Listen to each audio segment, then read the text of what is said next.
for the panelists to join me on the stage. Again, for the sake of brevity, I'm going to dispense with lengthy introductions. Please join me. But I am pleased to be joined by Tiffany Alston, Network Manager for the Bronx for NYPL, Sarah Williams Goldhagen, critic for the New Republic, from whom we heard that wonderful quote from Julie at the beginning of the day, Christopher Cooey from Asian Americans for Equality, and Faith Rose, Executive Director of the Public Design Commission.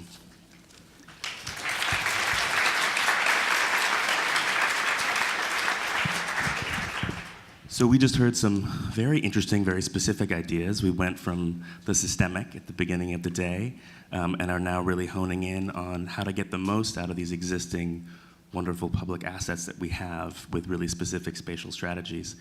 So I have some questions for each of you, but I, again, just wanted to start by asking for any first impressions, immediate reactions that you have to this suite of ideas that we've just been presented.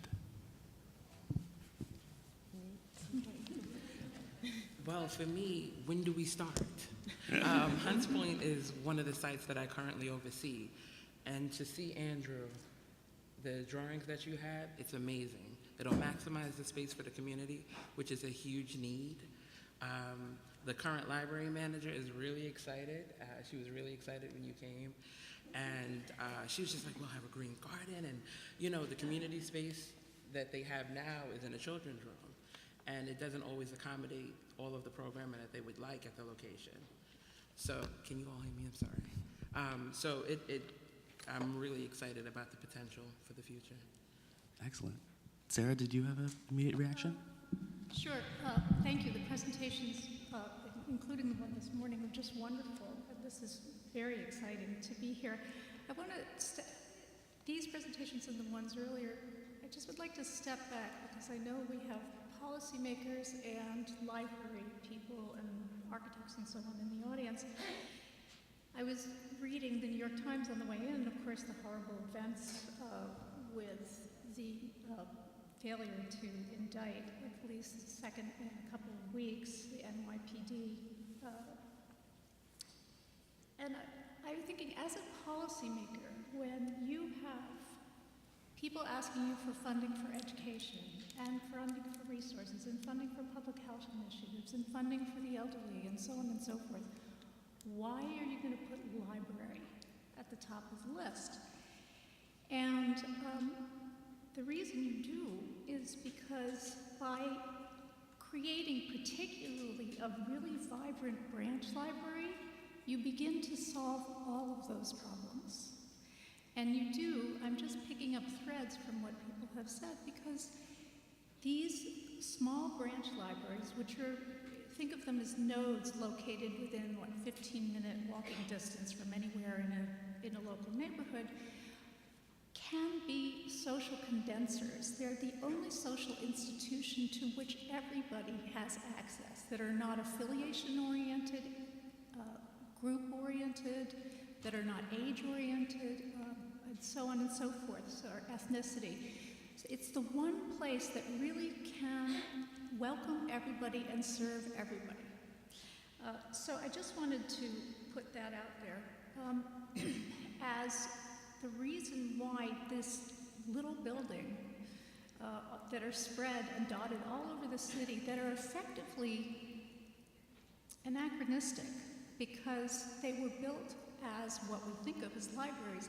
What we're really talking about is a new building type that can condense and serve as what has been referred to in one of the presentations as a third place. So if your home is your first place and your workplace or school, if you're a kid, is your second place, the third place is the place where you go to be a part of a community, a local community. And that's what these branch libraries can be. That's my general specifics too. Thank you, and I think that idea of the social condenser really speaks beautifully to some of the social cohesion metrics that we heard about earlier, and I think is a really important principle to bring into all of our conversation. Christopher, did you have an immediate reaction? I guess I want to echo like what Brett says. Wow, you know, so I think like all these ideas, and then also I want to thank actually Jonathan and the center in really looking at this whole potential change, and I think that, you know, but on the other hand, I think because as an organization that we have ran many programs, and then also work with the libraries. That I think that being a social anchor, I'm worried about like looking at what is the partnership or networking with, in order to carry this whole ideal, how do we connect with the existing anchor organization within the community? And I think that's something that I think I would love to explore further, so then we don't get into a situation of going from one extreme to another as well, where like we putting all the resources and then having the librarian do all the work that needs to be done. So then to achieve the goals that you're talking about, because I think librarians have a certain specialization. At the same time, like I think, I know that providing services, in-depth services, also requires some specialization, and so I think a lot of the organizations within the community, they are social anchor organizations, community-based organizations. So how do we integrate both? I think that would be the challenge, I think, that we need to take on and talk about. No, and I think that's another theme that will continue to reoccur throughout the rest of the day, is the idea of how can these spaces create coalitions between the services that libraries provide and other kinds of social services. You're obviously an expert in social service provision, without layering more and more and more program responsibilities on an already overstretched system. Faith, what jumped out to you? Well, so this is just a very exciting event, and I love being exposed to. I was very nervous when I looked at the other panelists because you're all very impressive, and you aren't part of the conversation I've been having in my head and with other architects about libraries. But that's also what's so exciting. I think, the move to continually collaborate and do a lot of silo crashing is something that's really exciting when you start to think about architecture and what architecture can do for the city. And I think what's very exciting, especially with the presentations we just saw, is the potential that architecture, that we can start to broadcast the fact that of something that I think we probably all already know, which is that architecture can solve, good architecture can really solve a lot of problems having to do with public service and human capital that non-architects and non-design professionals may not see as spatial issues. And I think that especially Andrew's presentation really showed how that's possible, and that's very exciting. And I think that the previous panel talked a lot about needing concrete evidence in order to inspire people, and I actually think that what the Design Excellence program did under David Burney was provide that concrete evidence. We have it now, and I think in addition to everything that's already been discussed, we should really start to think about how to maximize the impact of this in the message that we want to broadcast. Well, let's talk a little bit more about that, Faith, because I think that makes a perfect segue to something I wanted to delve into a little more deeply with you in particular. You speak very eloquently about the role design can play in helping public institutions of all kinds meet the expanding needs of 21st century users. And of course, as we've heard, in the face of limited budgets, limited public land, high cost of construction, and you mentioned Andrew's presentation in terms of strategies to reclaim existing square feet, within the building and to put them to better use. From your experience, are there lessons or design standards you've learned from other networks of city buildings, whether they're fire stations or police stations or anything that could be usefully applied to libraries? I think all public buildings speak to themselves. One of the things that I really loved what was talked about this morning was this, the fact that space is such an incredibly polarizing issue in the city. Any kind of space. I'm doing an addition to my house, and that's a whole nother story. But one of the things that's fascinating to me about libraries is that so many of them have multi-purpose rooms, and that is like the polarization of space in New York in a microcosm. Is how, because they're supposed to be flexible and because there's so many stakeholders wanting to use these rooms, they are rife with issues, not just in libraries, but in public housing, in just about any public service building that open to the public. I'm not talking about fire stations or police stations, but so, you know, I think when there's budget austerity and there's a, you know, the force of schedule is overwhelming, to know that one of the answers is to use architecture to look at all of the resources that we have and really maximize them, both spatial and otherwise, is what you start to learn when you look at all the types of buildings that Design Excellence touched. I think it's a really good point, and I think speaks really nicely to one of the things we heard from Mary Dempsey earlier about maintaining the visibility of what the actual public institution is offering without sort of in our need to nest it with other social service priorities, not losing that identity of that public institution. But of course, another resource that we've heard a lot about, in addition to the buildings and the space within them, is the librarians and the library staff. So, which I think I really appreciated the way that the first presentation went into this immersive observational mode to really capitalize on strengths. So, and the way that Mass sort of found services that stood out as unique given the characteristics of the community as well as the personalities of the staff and the limitations of the buildings. I would love, Tiffany, for you to speak to how you think the personalities and strengths of individual librarians play into the way that branches function and how they can be supported, and also what happens when librarians move on. I mean, there's I think, a really strong case to be made for specialization, but no staff is there constantly. So tell me a little bit about what you see librarians doing and how that should play into how we affect some of the change that we need to see. Well, it's great that you brought up the point. Librarians do a little bit of everything in the sites, we know. And the resources and everything that we provide, the services, the programs, are very well thought out. So I appreciated Michael and James speaking about the branch managers and their thoughtfulness of the branch programs that they provide. So as far as providing a stage, that's important. Quiet space, technology is huge. We don't have certain amenities because, like we were speaking about, a lot of our buildings are 42 years old, you know, or older. So when they were built or when they were renovated, that wasn't the need. So moving forward, the librarians think of ways how they can maximize the current space. At the Hunts Point in particular, they had a staff space that was changed into a programming space to, you know, provide a multi-purpose room. And that's what they do. At another site that I oversee, at Throgsnack, they engage the community. So even if it's unofficial, there are teens that are coming in the libraries, they're, you know, adults, they're seniors.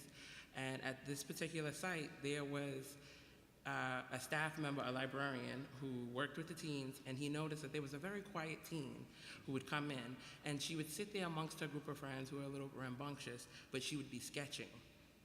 So he looked, and he's an artist. So as an artist, he paid attention, and he noticed that she was sketching one of her friends. And they had a conversation later, and what came out of that was she created a mural for the branch, and in her mural, at the center of it was the library. So there was a public school, there was the Throgsnack Bridge, and there was the New York Public Library at the center of it all. So to say librarians and library staff are doing a lot more than just resources, but really connecting the community to what their needs are. They're really engaging them. They're providing programs that they wouldn't have really tried before, which is great. And so that's a lot of what we do. I mean, the simplest things, providing a board game where it's Scrabble. There's a child who's struggling in spelling in school, and you know this, and how can you help them as the local librarian? You set up Scrabble tables and set up tournaments, and then you help to increase their vocabulary. And the parents are really excited about this. My child hated spelling. This is a direct quote from a parent that she the other day. But one of your staff members came and set up this program, and now they're doing way better in spelling. So it's to your point. I mean, we just have to tap into some of the expertise of the staff that we have now in different roles, and just expand on that That's- going forward. Yeah, no, a really powerful set of stories, and I love the idea of the mural with the library at the center. It reminds me of the image that James invoked earlier with the church steeple, you know, as the idea of the center of the community, and I think also has a lot to bear on, Sarah, your idea of the social condenser. So I wonder if you could say a little more, Sarah, about that social condenser role, but specifically in regards to this idea of optimization of existing spaces and the specialization of particular branches, how you see some of those ideas playing out. Well, I mean, the idea of the social condenser is that if neighborhoods, particularly obviously we're talking about underprivileged neighborhoods or low-income neighborhoods, if neighborhoods have a place and a spatialized identity where people can frequent and everybody can go there, it does have powerful reverberation effects on the kind of sense of social affiliation that residents in that neighborhood have. One of the things I really liked about these presentations, which worked very well together, was on the one hand, you have the Bourbon presentation at the mid-scale. Like, how can you take existing spaces and use not a huge amount of resources, because we're always resource short, to identify basic services that all of these branch libraries are going to need. So they're all going to need internet access. The problem of ours in branch libraries right now is probably the overriding problem. They're just not open when you need them to be because of resources. And he's come up with a community room, 24-hour access, the thickened facade, which has ways that are secure of allowing people some of the access to internet and wireless and so on.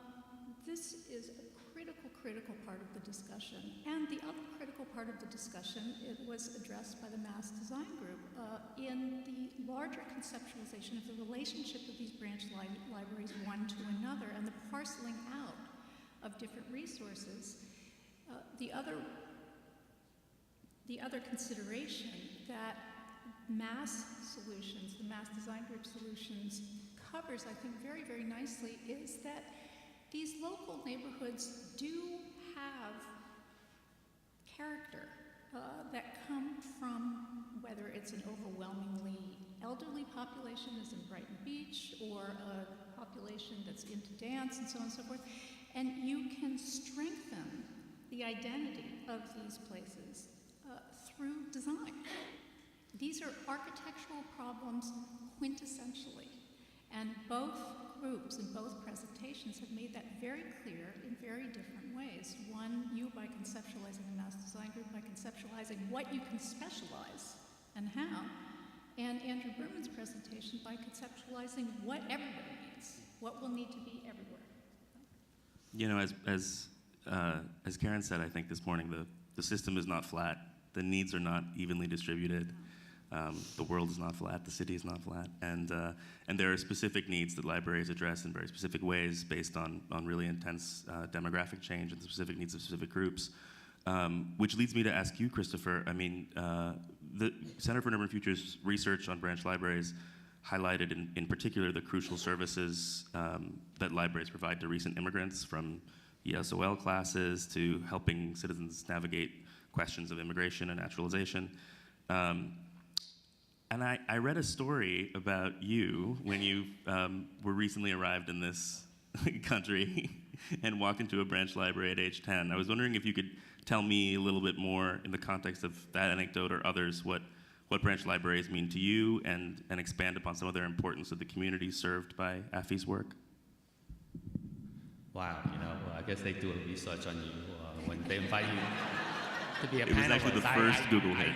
I don't even remember that incident, but then I guess it's like now brings it back as when I first came as an immigrant. I think I was 10 years old, and then living in East New York, and there happened to be a library maybe about 5-6 blocks away or something, and then someone who actually just came in and probably very Asian at the time in the 70s, and so then I went to the library and then just started looking. It's a safe place, right? I think a lot of for a lot of newcomers, it's like you want to find a place that you feel safe.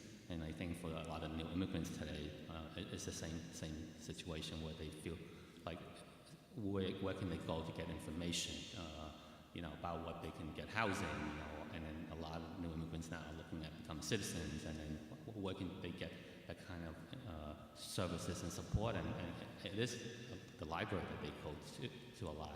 And I know that the Flushing Library is really one good example, where I think that, they do have, it's a newer library, it's a larger scale library, and it has all different kind of facility that, that we're talking about. So bring it back to when I first came, now I remember back when there was a librarian who said, this is what you need to do.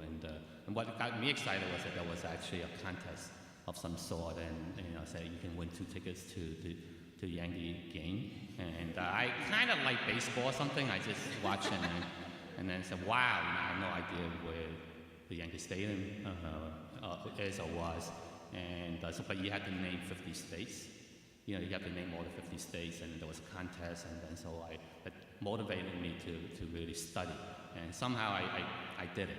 And then within a certain number, I think it was a competition, and then I came in either the first or second or something. But I can't name them all now, So. But it's a really, I think, important point to emphasize. It speaks to Tiffany's Scrabble example too. Yes. Libraries are still places of learning, and the learning might be changing, and the modes in which that learning is delivered might be changing. But and libraries need to keep pace with it, which hopefully architecture might be able to help with. But I wonder, Christopher, in addition to that, if you could also speak to this question that you raised earlier about social service provision and partnerships and coalitions, and how libraries might play into. And then, I do want to compliment the librarian, today, because I know that our experience working with the librarian has always been a very positive one, where, like, for example, within the Flushing branches, it's like they do reach out and work with organization. And I think that what I'm thinking about is more like maybe perhaps as we kind of go through the journey forward, how can maybe the library develop some kind of strategic partnership with some of the key organizations that are already providing services in the community, so that we have synergy versus say the library itself is going to take on all the programming, all the curating, I think, and so then where's the balance? I think, and because there are many organizations that already exist that provide some of the ESL classes, and then or even entrepreneurship training program, and so then the librarian doesn't have to become a programmer, in terms of services, or they're trying to start going and fundraising, try to sustain the operation, and so that could be a great partnership, I think, because I know that maybe an emerging organization that have a partnership with a library. I think that could strengthen their proposal, their fundraising effort, and then at the same time alleviate the library to have to provide that continuous program. And so I think something that we need to really explore further. Yeah, and I think we'll hear a little bit in the third section about another kind of series of strategies to create armatures to facilitate different kinds of partnerships with other community groups.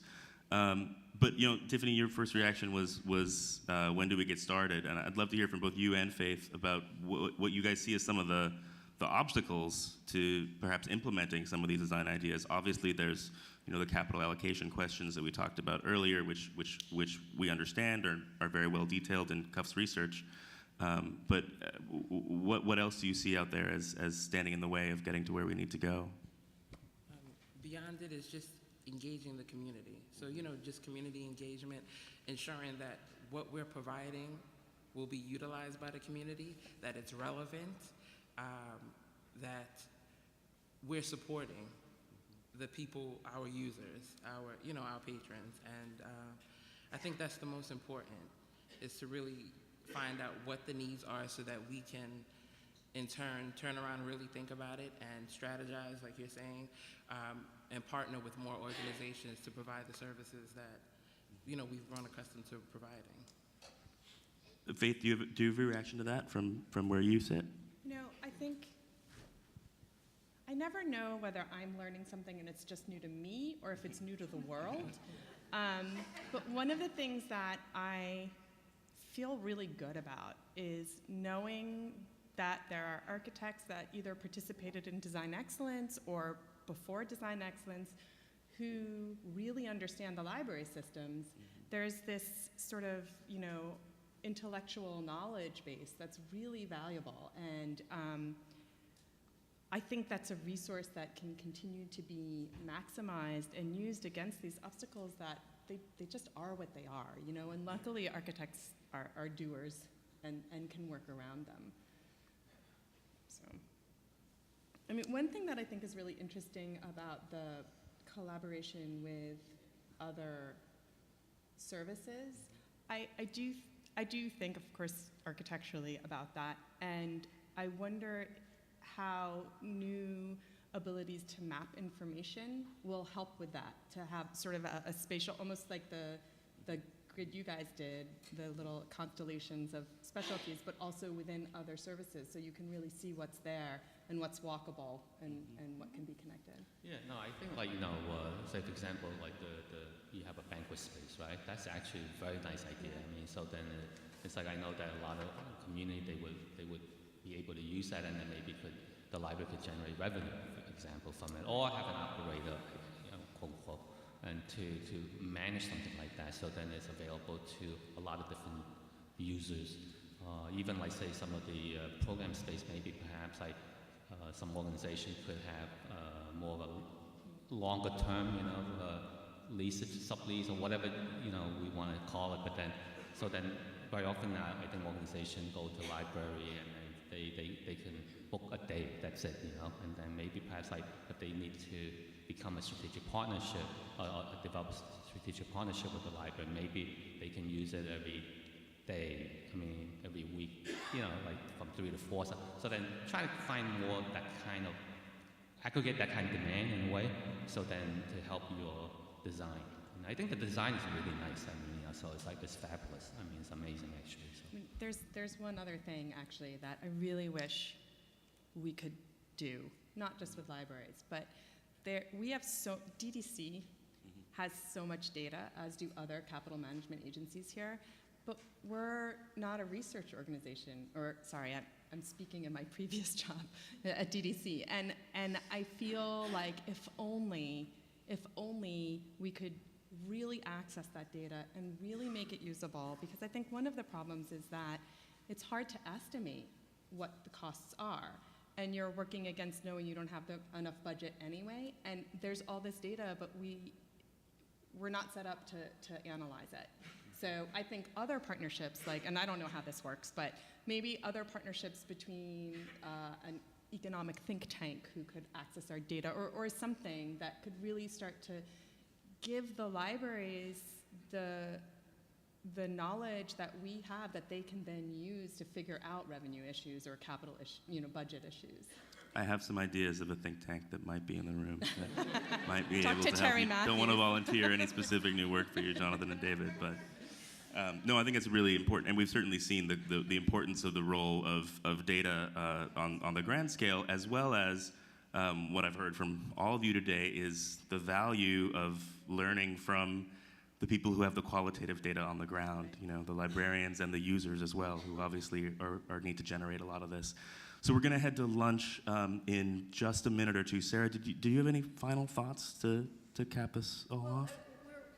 We're all speaking, myself included, in the assumption that funds are going to be a perennial problem, and I just wanted to stress that in the presentations that we saw, which were quite architectural in some senses, funding is not so much of the issue, particularly in the Berman presentation, where you have very, very small-scale, nuanced interventions in existing buildings, which, yes, they would require funds, but it's not a lot of money to thicken the facade, to make sure that internet access is available in the periphery of the building, to rearrange the furniture in some senses, to marshal empty outdoor spaces that nobody else is using anyway. And so I think we need to reconfigure both in what I said at the beginning, which is people need to understand that branch libraries really matter a lot and are central. And secondly, so that will, one hopes, get policymakers mobilized to devote their funding resources in that direction. And also that there's a lot that we can do through design without a lot. I think it's a really important point, and I think with that, we should all go discuss these ideas over lunch. We will be beginning again with a really fascinating set of presentations that bring us outside of the library building and into the community in different ways in exactly 45 minutes at 12:45. There are box lunches for you in the lobby. Please eat, discuss, and come right back. Thank you very much to the panel.